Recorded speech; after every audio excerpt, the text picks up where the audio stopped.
Hi, everybody. Hey, everybody. Welcome to Shitload of Dimes. I'm Chris. I'm Matt.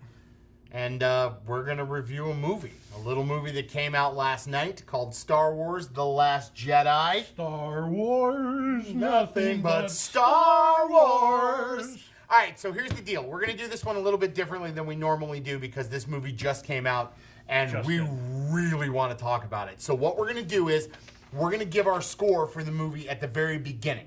And then we're going to get into spoilers. So if you want to just know what we think about the movie and whether or not you should go see it, we're going to cover that first. Then you guys go ahead and fast forward all the way to the end of the video so it counts as a view for us. And then after you see the movie, come back and watch the whole thing because we're going to talk about a lot of good stuff. And we may or may not even rip on some people for their views that we disagree with. Right. That we disagree with. We won't mention any names. But so we'll start off by saying... this is What's your score? What's my score? I'm going to give it a 10 out of 10. It's a 10. Yeah. It's a 10. There's no other way about it. It's a 10 for me as well. And here's the thing, and I've been thinking about it because, like, right now I'm really high up on it. Yeah. I saw it twice yesterday. I went to the 7 o'clock show with my family and watched it. And then I ended up going back again at 1 a.m. and watching it in 3D in the RPX. So I'm like, it's brand spanking new, and I'm super hype on it. And I'm definitely curious to see how I'm going to feel by the time it gets released on home video. I agree. You know what I mean? Yep. Has it come down a little bit? Is the rating maybe like, is it one of those sort of movies that I want to keep replaying over and over again? Because you know, how many times have you watched Empire Strikes Back? I can't count. It's my favorite Star Wars movie. So yeah, right? there's no doubt about it. Now with that said, I did say Empire's my favorite. This is my second favorite Star Wars movie. It is fantastic. I guess this is where you guys can stop and go ahead and fast forward because I think it's time for us to kind of get into this, and we're going to get into it deep because, folks, this movie, there's a lot to digest. There are a lot of chances taken. There's a lot of departure from the original Star Wars that you know, but there's also a lot of the Star Wars that you know. And yeah, so I'm just gonna say that. So if you guys want to go ahead and fast forward to the end, you can. But let's get into it, Matt.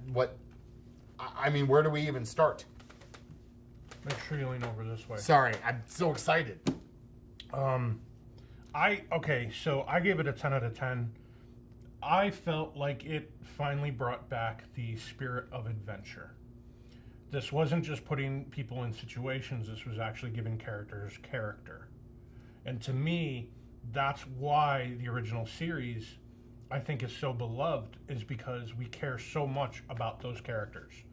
I mean, let's face it, Princess Leia, Carrie Fisher passing away this year, that hurt a lot of people. She's a national treasure. Literally because of that. Doesn't matter anything else she's ever done. People always just say Princess Leia is dead.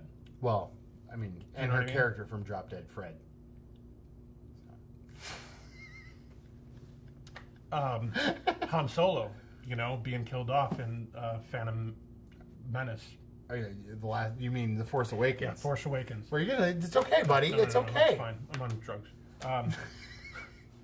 So, Benadryl, man, it really messes you up. Anyways. It does. Yeah, I think those characters just meant so much. There was so much charisma to them, and there was a good amount of the relationships that they had amongst each other, which is why you wanted to see them, is that chemistry. And I think that that's something that's been missing from Star Wars movies for actually a pretty long time right now, is having good chemistry and having characters that can actually play off of each other in the situations that they get put in. So for me, a great adventure film is something that has heroes, it has action, it has drama, it has romance, it has comedy, it has all of those things. That's to me what makes an adventure film. Absolutely. And this to me was a return to making the Star Wars franchise an adventure film. Absolutely. And from the very beginning, when the crawl goes, and then I don't really noticed it, but that was the episode 4 intro. The pan down, the music, everything was episode 4. Oh, yeah. And what's nice about this movie is it is the longest Star Wars movie. And there are parts where it's a little slow, and it kind of there's some pacing issues, but I will tell you that's all taken away by the fact that by the end of it, you're exhausted. In all fairness, though, the slowness that I keep seeing people complain about is the exact same slowness that I feel when I watch Empire Strikes Back and Luke is on Dagobah. Oh, absolutely. No, to me, that is super slow. You're absolutely right. No, I agree with you completely. Now, I like it, and I'm okay that it's slow, but regardless, it's still slow to me. And you've got that happening in this movie, too. Maybe a little bit more than it should, but, you know, it's a decision that was made. And to be honest with you, movies aren't interactive. Nope. I think that's the problem nowadays, is that everybody now, because we have such a voice, you know, by doing a YouTube thing or, you know, posting on social media, everybody's voice feels like it needs to be heard. And we have this sort of entitlement thing of feeling like we somehow should control movies, or that it should be something else other than it is. So all the people that, you know, I've been seeing already complain about the movie wish the movie would have been different than what it is. And yet there's just as many, if not more, people that love the movie for what it is. So if we had gone the other direction, then you would have a whole bunch of other people saying it should have not been that way. It should have gone this way. I'll give you an example. Some of the complaints that I'm seeing is that it's too similar to Rogue One. That Rogue One was much more of a darker tone movie, and that this movie was much more comedic. Why wasn't it more serious, especially since Rogue One was such a darker movie? Why couldn't it be more like Rogue One? And I think, to be honest with you, if they had made it like Rogue One, people would have said, why does they have to make Star Wars be such a dark thing? Why can't it lighten up a little bit? Yep. Oh, you're absolutely right. And it's damned if you do, damned if you don't. It is. But to me, like you had said, this was more of a callback to the originals. Not the prequels, but the original 4 movies. Absolutely. And not just in the archetypes of the characters, and not just because Luke and Leia were in it. Absolutely. But more because Luke and Leia weren't in it. Because Luke and Leia weren't in it. But because this is, in my opinion, because I have my issues with Rogue One, you know that. But in my opinion, like you had mentioned in the beginning, that this is the first movie where we actually kind of see a character arc and development fully of characters. And for instance, Poe Dameron, who is easily my favorite character in the new trilogy. I love Rey, I love Finn. I like Kylo Ren. Mm-hmm. Poe is my favorite, and the reason why is because he's very Han Solo-ish, and Han Solo is my favorite. He's a hothead. He's a flyboy. But his arc, for people that, and you had mentioned that there were some people that had mentioned on your Facebook that there was no character development. This movie is all about Poe Dameron learning his lesson to be a leader of the rebellion, which sets up brilliantly for Episode 9. And what I mean is it's his turning off the radio and basically telling Leia to fuck off. My team's going to do what they're going to want to do. Yeah, the bombing raid is successful on the Dreadnought, but they lose the bombers. Cost? At what cost? Speaking of which, live to fight another day. That opening fight sequence with those bombers was some of the best space stuff I've seen. Rogue One was great, but that felt like World War II. Like those bombers were coming, very Memphis Belle-ish in the sense that these guys are going to that mission knowing that they're probably not coming back, but they're going to do it for the resistance. That's what they're doing. That was great. But you're right. Poe was learning his lesson throughout the entire movie. Even to the extent of him sending Rose and Finn on their mission, that had direct repercussions. Because had Benicio del Toro's character not sold them out, they would have all gotten to Crate without the First Order knowing they were there. Well, I think it was still him trying to control situations that he felt that he could control. Right. And, you know, going for the gold every time and realizing, you know, you can't always make a 4th down and 4th and 21. Yep. You gotta, you know... Gotta punt the ball. Punt the ball once in a while. And I think that was sort of the lesson, you know, is learn to fight another day. Just because you can't see the win doesn't mean that it's not there on the horizon. And Leia refers sort of to that, you know, with one of her things that Laura Dern says.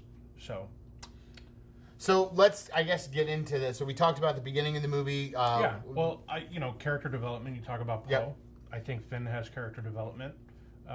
Because he's still the same. You know, he's scared and he cares about Rey, and that's the one thing that he's kind of holding on to. You know, and on the same hand, he he's committed to ending sort of this scourge because of how much hatred he has towards it. But he's sort of realizing that he is the hero that he is, that it took a lot for him to, and I think it's a good lesson for people to actually learn is it's not always easy to turn away from something when you know it's bad, but to stand up to it, I think actually shows like true heroism. I think there's another message to it as well, just kind of a theme that I just kind of thought of in this movie is that you get to meet your idol and they aren't who you thought they were, but yet through your ability and them seeing you in their eyes, they actually change and become better people. And that happens to two major characters in this movie. It happens to Finn when Rose sees him, but it also happens with Rey and Luke. I think it was very subtle with Rose and Finn, but very overt and in your face with Luke and Rey, of course. I really like the scene where BB-8 said, Finn, water suits, what are you talking about? And then Finn's first line is, where's Rey? And then it flashes back to the island in some of the things I've been reading on Twitter, one of the most controversial moments of the movie, where Luke throws the lightsaber over his shoulder. We've had this build-up for 2 years of what's Luke going to say, what's Luke going to do? And he just throws it over his shoulder. He took on the role, I think, that Obi-Wan and Yoda took on. They sort of became recluse hermits and didn't have to rely on the Force or any part of it, that we know of. And he kind of put it behind him. Obi-Wan had failure, Yoda had failure, and Luke had failure. And they all kind of left the Force behind them, and yet there's always still a new hope.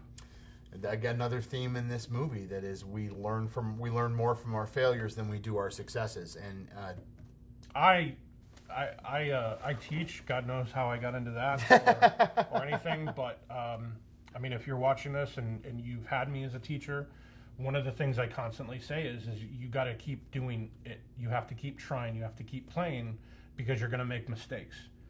Next time you do it, don't make the same mistakes. Make different mistakes. So theme-wise, this movie was right there for me. It had all the messages in it. And like I said, I felt like it had a really good amount of character development. I think, as much as, God, how long have we really been discussing this movie before it even came out? With so much speculation. All the theories of speculation, the fact that we were pausing the trailers frame by frame. To see who was talking, to see if looking at things. That handout was actually in the same spot. All of it out. I think that despite all of that, I still was able to walk out of the movie with surprises.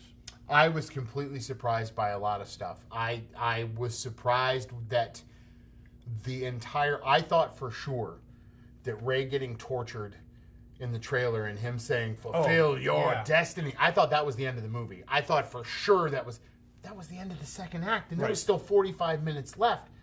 And in one of the best action sequences in the movie, they're having the fight on, and it was interspersed with, hands down, the coolest visual effect we've ever had in Star Wars, in my opinion. When Laura Dern turns the Raditz around and she hits the light speed and it rips through the entire First Order fleet, it gave you, everybody was like... It got silent. In the theater, it was... Everything was completely silent sound-wise before you hear the explosion. Yep. Because, speed of light, absolutely, speed of sound.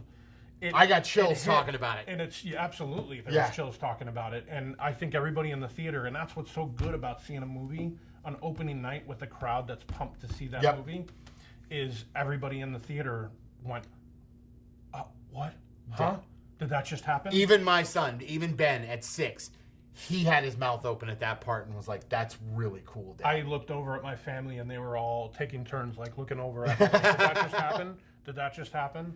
And can I say just real quick, as a nerd, and I realize that might get me some comments in the comment section about being a nerd, there is nothing like sitting in a Star Wars movie and the minute that Lucasfilm logo goes up, and there's always 2 or 3 people that started, they're just like, woo! And then there's the applause because you know that no matter how good or how bad that Star Wars movie is going to be, and I'm including the prequels, that a long time ago in a galaxy far, far away, it unites all of us fans on opening night just in a way that Yeah. It's good to know that no matter what hell I went through in my childhood for being bullied and picked on, and as much shit as I've gotten and I'm tearing up a little bit, as much shit as I've gotten my entire life, just those moments, just to know that there are other people out there like me, and in our friendship, it means a lot to me. Like, Could it really we just does. become best friends? Yep. Let's go do karate in the garage.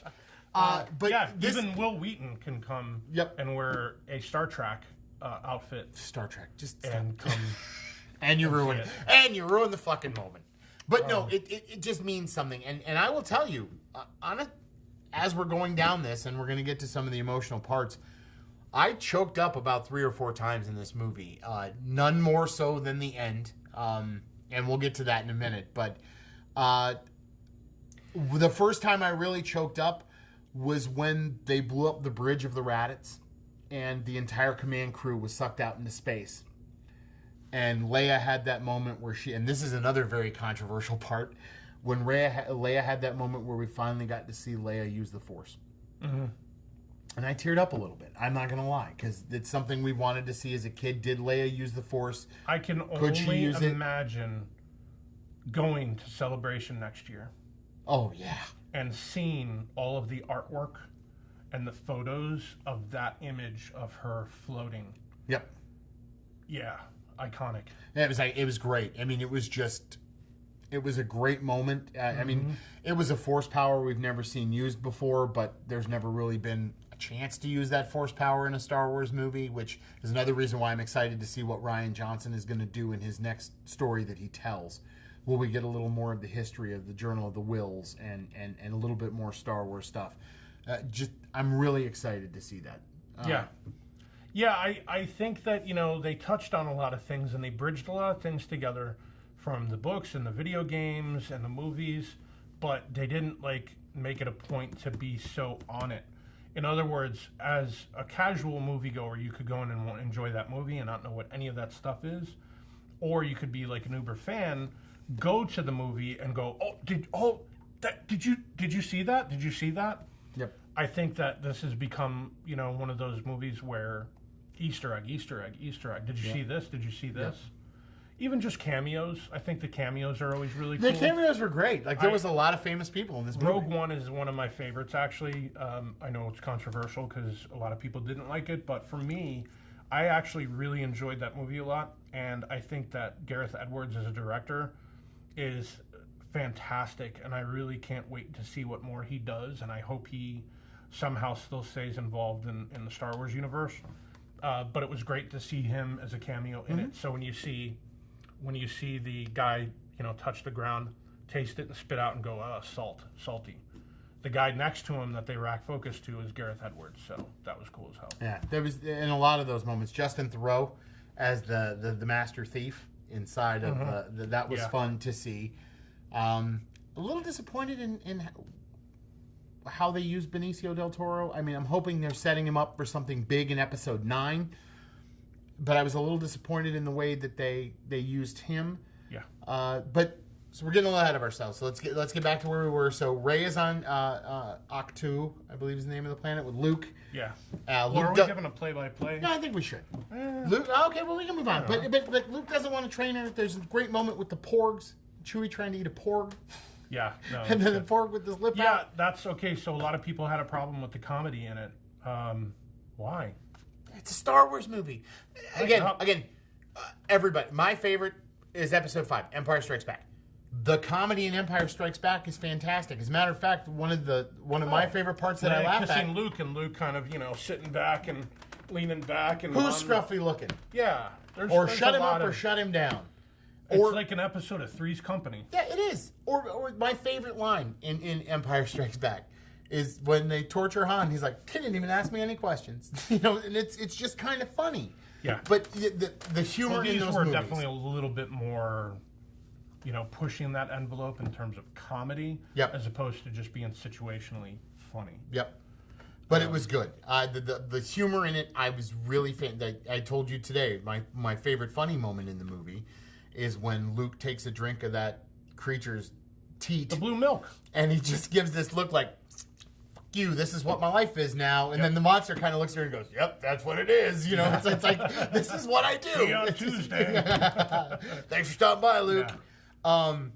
But yeah, and it even carries on when Rey says later on, I've seen what you do every day. You know, it's like... Yeah, you have a pretty light schedule. So there were things that Kylo Ren, I really liked his progression. I liked the fact that the Emperor was sort of using him and making him feel inferior, and kind of, in essence, I feel like using him and pushing his anger over the top to sort of become what it was. I think he was, trying to be that master manipulator. It's cool things. I think for me, looking back at it, I wish I would have known more about who Snoke was, where he came from, any of those things. Yeah, I wish there was a little bit more. Maybe that's what he's going to explore in those other 3 movies. Because in a lot of the books, doesn't. I hope it actually just gets covered somewhere in a book, and maybe we find out somehow. But I want to know more about who Snoke is, because, I mean, just based on him, he comes off as strong as the Emperor. I was wondering, stronger than Vader. I was wondering when I was watching it, especially when he threw Hux down to the ground and dragged him around from somewhere else. Do you think the Emperor did that to people too? Like I like to think that the Emperor probably did that to people. We just didn't see it. I think as filmmakers, they're going, well, shit. Can we do that? Can we pull that off? Because it's never been done in another movie. How much of the Force can we kind of show them doing? And I also think that set a very early precursor to the ending of the movie. Because he could do it at such a great distance.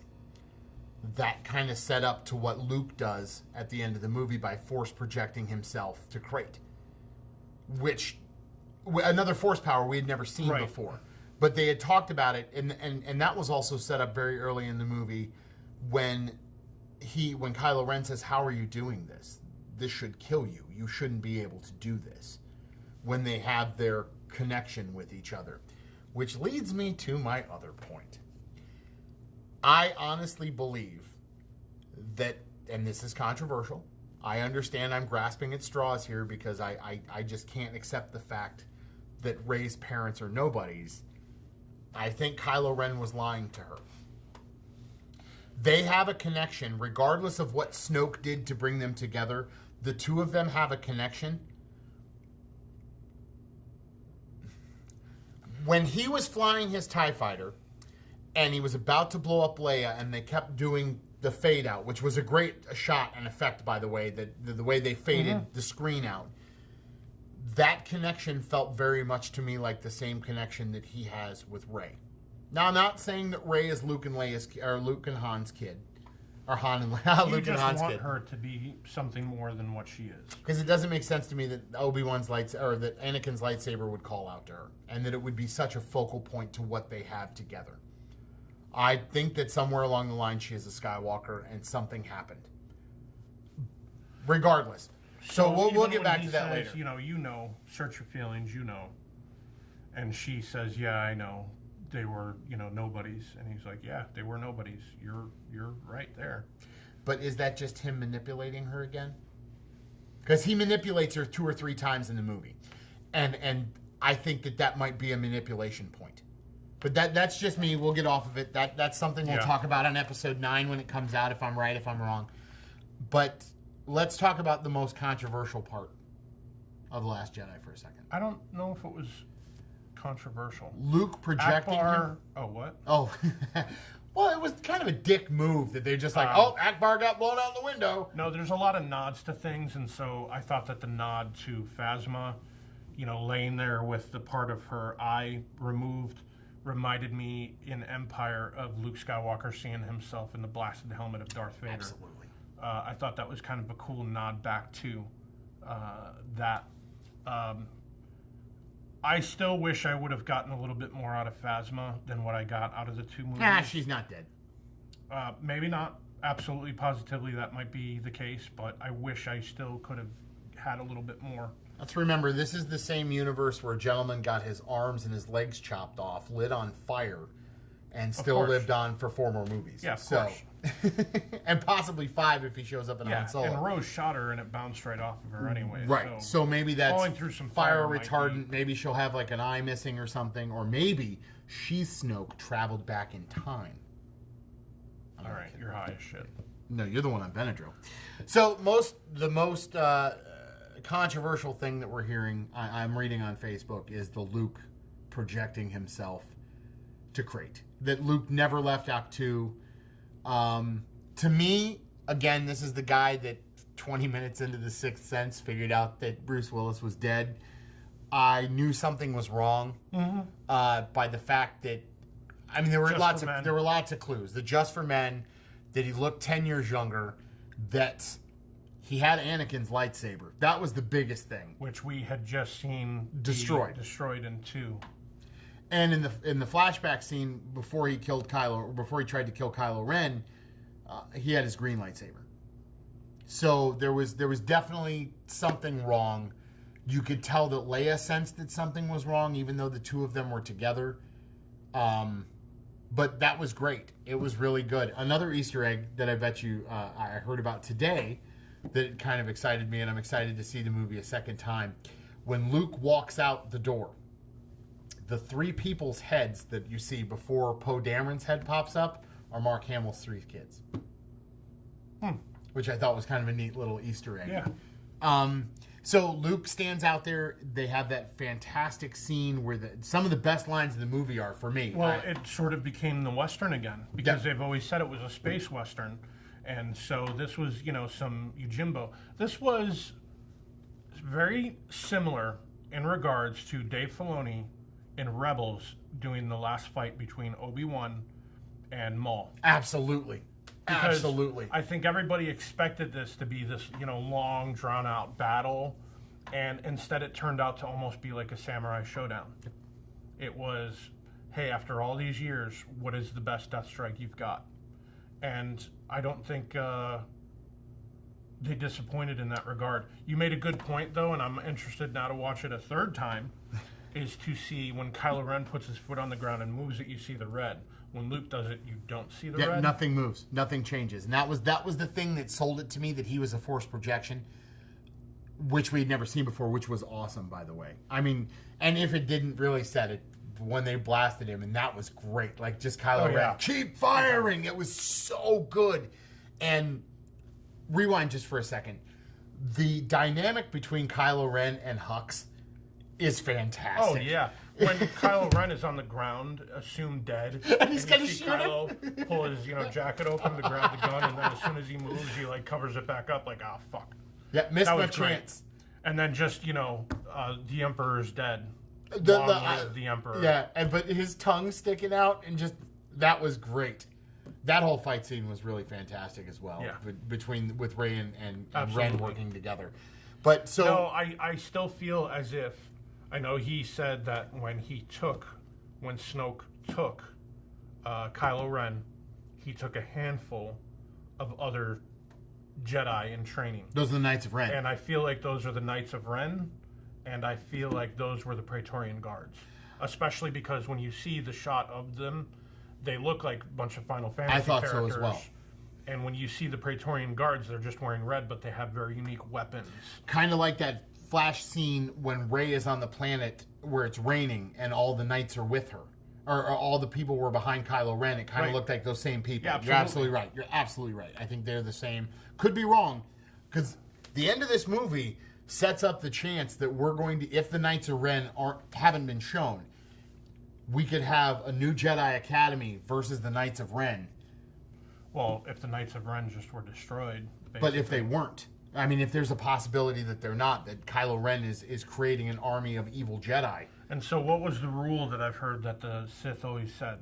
There was the rule of 2. One master and one apprentice. But that rule of 2 was created by Darth Bane. So that might be thrown out of the window with Kylo Ren and his new regime. You know what I mean? That it could be something brand new that he's doing, because he even said in the movie that he wanted to use the teachings of both the light and the dark when he was trying to convince Rey to come with him. Mm-hmm.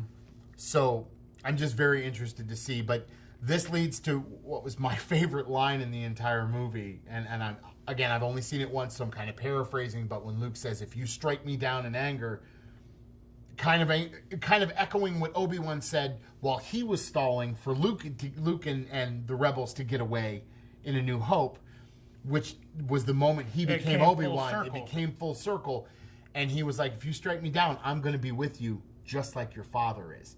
And that was just kind of a dagger to Kylo Ren. And this is not the end of the rebellion. The rebellion lives, and Rey is moving rocks. Because let's face it, the Force is all about moving rocks. And I mean, when Yoda in Empire is basically talking about how frustrated he is with Luke, Obi-Wan shows up. Yep. As a ghost. Yep. And so during Yoda's moment of whatever, and so now Luke is having his moment, and Yoda shows up for him. Oh, and can we say Yoda puppet, kids? Not a silly CGI Yoda puppet, man. Yoda puppet. And it was Frank Oz. Yeah, absolutely. This is good. So, with that said, and to me, the ships were awesome. The ships were great. The battles were pretty good. I honestly, there's one hope that I have for the new one. There's one hope out of everything. Is I absolutely positively want to have the biggest space battle ever in a movie. Yep. Ever. With everybody coming from the outer rim. I don't want any sort of weird, like, hey, if we shut down this one ship, it'll destroy all, 1,000 bad ships. I want to just see a badass actual, like... Absolutely. I want to see big ships, little ships. I want to see the biggest, coolest, baddest space battle ever. Because, and here's why. In The Force Awakens, that world that was created of Star Wars feels literally the smallest it has ever been. That Star Wars has ever been. Agreed. That universe feels incredibly tiny. Everything looks like a set. Mm-hmm. Everything feels and was captured like it was a set. Because it doesn't give me the idea that it's a much larger world than it really does. Even in Rogue One at least felt to me like a universe. Because we had gone to different planets. And we went to different planets and in we had Force seen Awakens. Different sort of cultures and a lot of people and planets where there was a shit ton of people.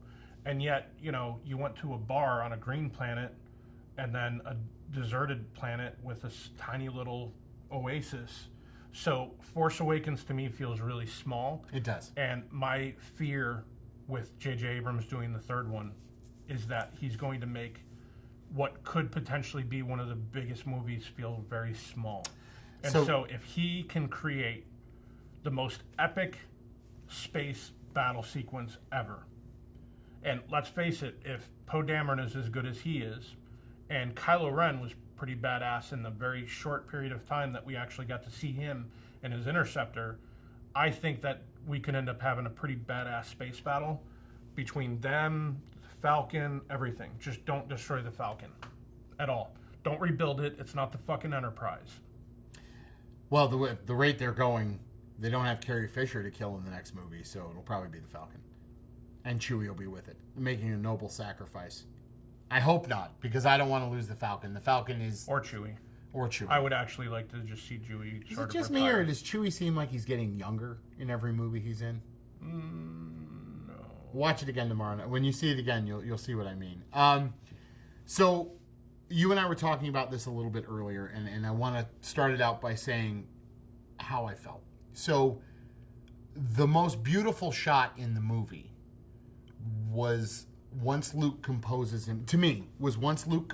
himself and he sits there and they start playing the John Williams dun, dun, watching the dun, sun, and he watches the sun going down, and it harkens back to episode 4 when that farm boy was just watching the two suns set on Tatooine, and then the camera pulls back, and as it does, he fades away and becomes one with the Force.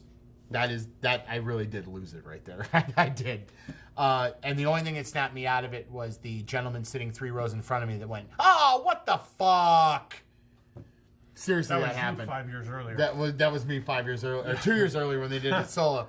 But that was great. But then after that was done, And then they had that great moment with the kid. I don't think it's the end of Luke Skywalker. I think it's the end of his him. Force Ghost. I'm hoping that he, is there as some sort of Force Ghost. Well, I think now more than ever they're going to have him, especially if they don't recast Carrie Fisher and they don't use her as a CGI'd character. Once again, I think that they've done enough to establish in these two movies who the main characters actually are. Yep.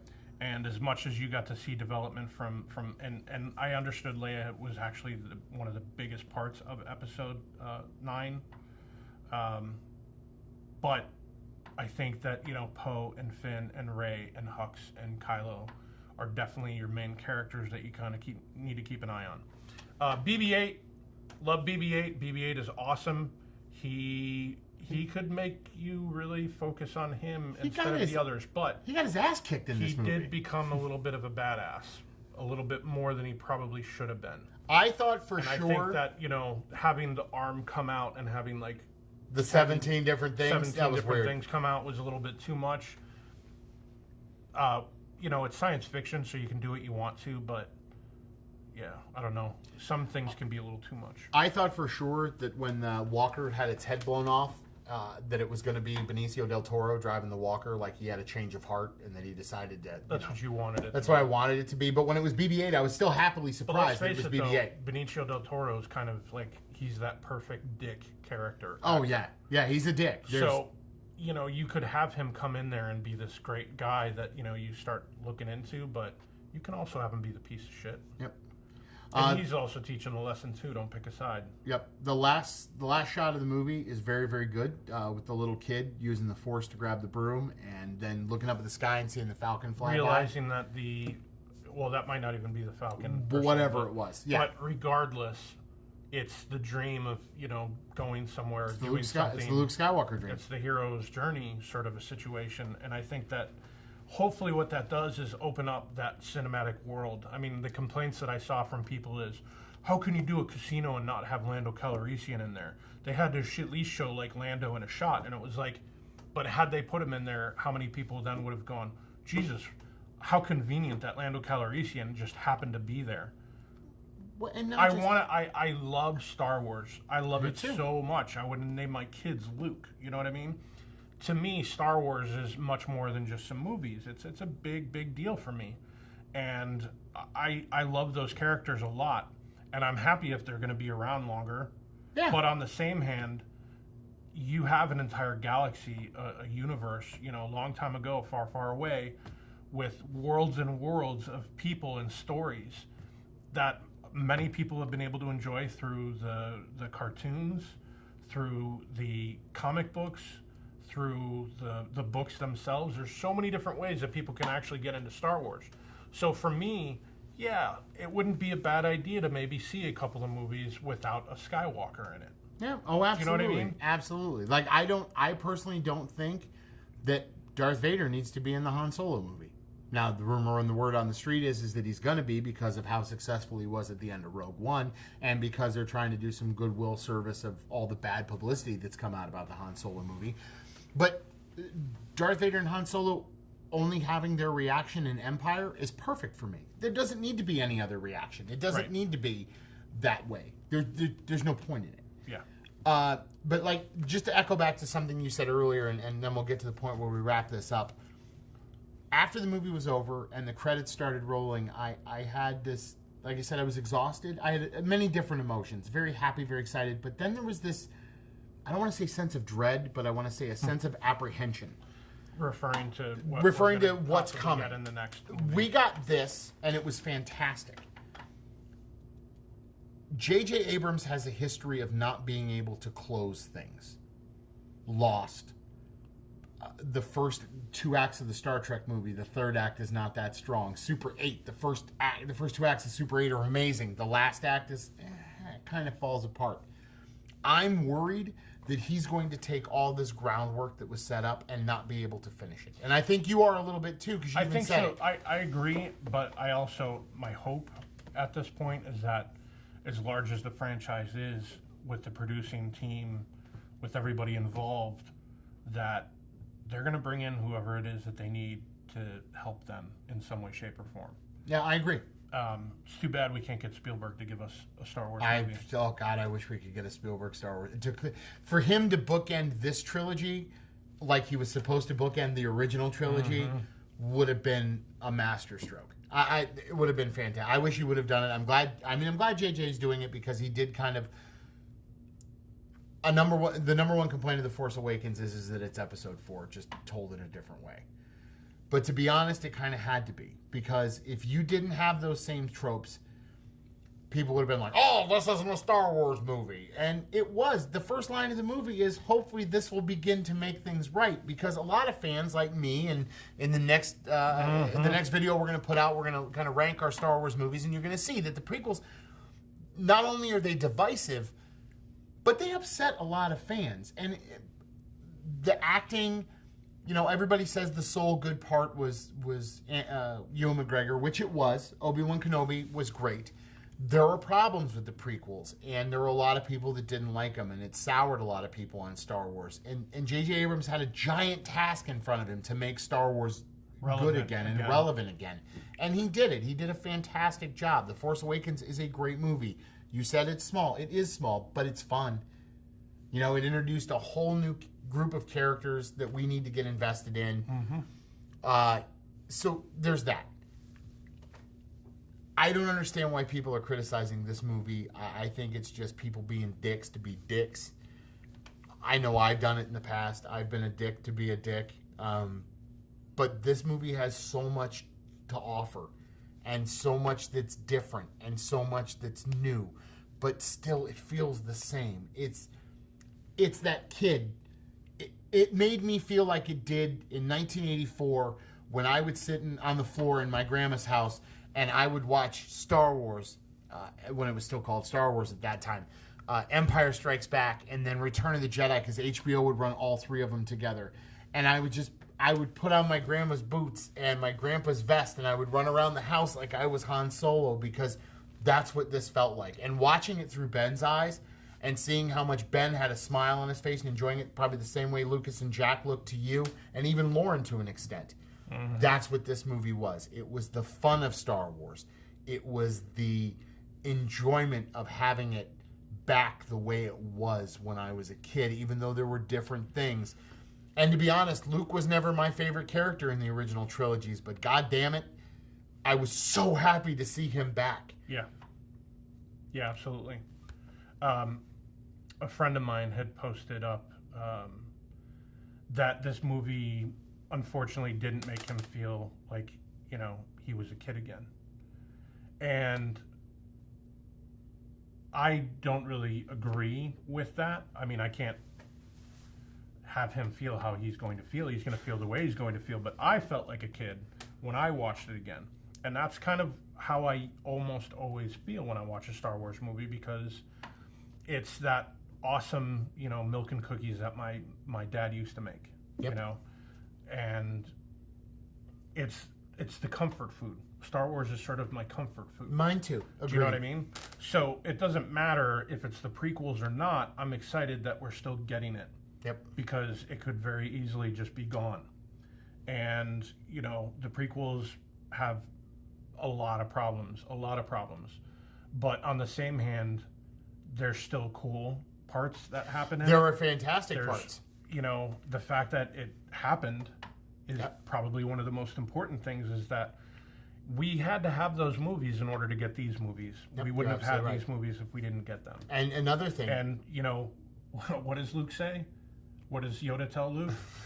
Failure is important. And we, I think, learns from some of those failures. Now, granted, we probably made new ones that a lot of people aren't happy with, but, you know, there was a big sense of nostalgia watching this movie. Yeah, absolutely. And I think the adventure part for me was that, and that was having the romance and the drama and the action and the suspense and the thrills and all of it. But when was the last time a person remembered really what it was like being a kid? And when was the last time someone actually truly felt that? For me, it was For me, it was last night. I mean, for me, it was the 2.5 hours. It was when it said a long time ago in a galaxy far, far away, and it said episode 8, The Last Jedi, and that first sentence, the First Order reigns. Yeah. And I'm like, okay, we're back in it. This is it. Now, you know, we've never had a Star Wars movie that took place like maybe 3 or 4 days after the other Star Wars movie. We've never had that before. Right. And I mean, it was awesome. That's all I can say. So to wrap it up, I'm going to say a 10 out of 10. 10 out of 10. It's fantastic. If you're All still the way. with us, Yeah, sorry. Shit. I don't give a shit. It's Star Wars. 7 people could watch this fucking thing. I don't care. Me and my best friend just got to talk about Star Wars for an hour. Don't forget to like, share, and subscribe. If you liked it, tell us you liked it. If you didn't like it, blow it out your ass. I don't care. It was a good movie, and your objections are stupid, and I don't have to listen to them. No, I honestly, I hear what you're saying about that. It's funny. I'm only kidding. For sure. I care about your objections. It's kind of a bummer, honestly. You know, that people don't. Everybody's entitled to think and feel the way that they want to. I don't want to sound shitty by saying this, and I don't want it to be taken the way that I'm going to say this, but I think for all the people that don't like it, I kind of almost feel bad for you. I feel bad that you can't allow yourself to enjoy it. And I think that for the reasons maybe that you guys have been giving for not enjoying this movie, I don't think that you typically would do for any other movie, but you're doing it for Star Wars. And I think that that's kind of unfair in many ways. It's a bummer that you don't like the movie. It's a bummer that maybe the franchise is taking you away from the love that you have for Star Wars.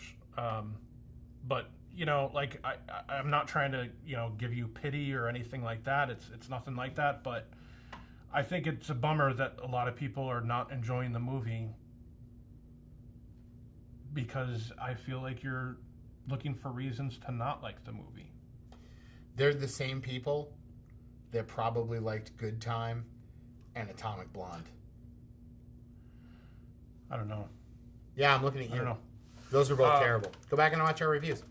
But yeah, 10 out of 10 for me. Fantastic movie from beginning to end. Matt's already ready to go. I think he's got to pee. We've been sitting here for an hour. I think I got to pee. Good night, everybody. Oh, don't forget to like, share, and subscribe our video. If you come up with a different name for Shitload of Dime, send it to us. And yeah, you didn't like Star Wars, go fuck yourself.